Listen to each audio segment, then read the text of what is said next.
Salut, je vais vous présenter aujourd'hui une petite vidéo que j'ai faite sous 3ds Max pour un peu vous montrer comment ça marche. Voilà, c'est une vidéo que j'ai enregistrée, hein. Euh, voilà, donc là j'ai ouvert le logiciel et on peut voir qu'il y a plusieurs vues. Par exemple, la vue de côté, tout ça. On verra donc ça un peu plus tard. On peut zoomer, on peut faire tout ce qu'on veut. Après, oui, je suis allé donc dans les options et dans les exports. On peut voir qu'il y a un export ASE, je sais pas si ça se voit bien, mais voilà. Et le reste, bon, ben, on peut changer en DWG. Par exemple, c'est ce qui m'a permis de les mettre sur SketchUp. Voilà, donc là, par exemple, j'ai fait un simple cube.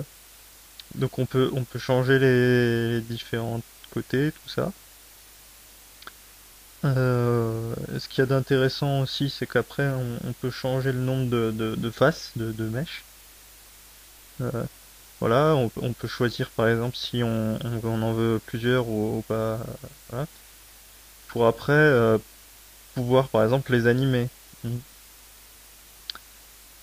Voilà, alors là je vais dans les... Ah non, ouais. Euh, donc voilà, j'ai fait un genre de... Genre, ça s'appelle une capsule en fait. Je crois que si il me semble que j'ai fait ça. C'est un genre de capsule quoi, tout simplement. J'essaye voilà. Et après, ce qu'on peut faire, c'est des objets composés. Donc, j'ai mis à l'intérieur du cube. Et ensuite, j'ai supprimé la capsule du cube. Donc, on va pouvoir voir ce que ça donne. Et voilà, donc évidemment, ça donne ce à quoi vous attendiez. On a un onglet qui s'appelle modifier, modifiers. On peut changer, on peut faire ce qu'on veut là. On peut prendre chaque point et le modifier, le bouger. Ensuite, voilà, c'est ce que j'ai montré un peu. On a différents donc modifiers. Après, on peut faire par exemple un peu n'importe quoi. Et moi, j'en ai choisi un en particulier. Si je me trompe pas, voilà.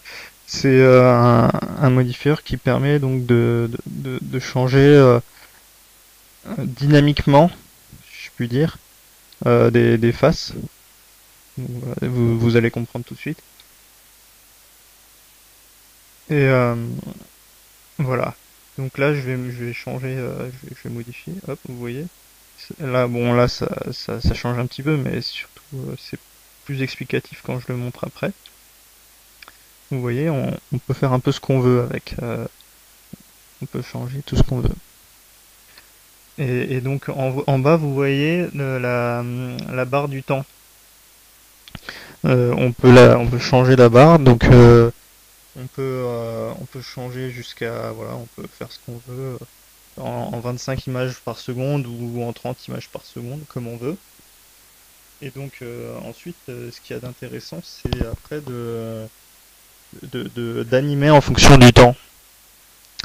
Donc voilà, là j'ai essayé de l'animer, j'ai mis à une position différente et l'ordinateur va faire tout seul les changements, il va faire les changements tout seul,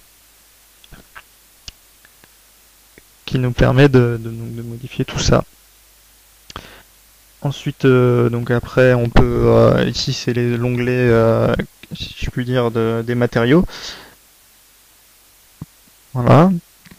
On peut, là par exemple, j'ai essayé de mettre une petite, ça rendait pas bien, mais j'ai essayé de mettre un genre comment vous expliquer ça?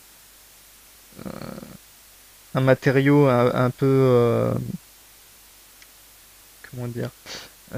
Mais bon, ça rend pas bien de toute façon. C'est censé être un matériau métallique comme ça, mais ça rend pas bien. Donc je crois que j'ai modifié après. Je l'ai mis en jaune pour qu'on comprenne un peu mieux. Donc je sais plus quand ça va venir dans la vidéo. Faut attendre un peu, je pense.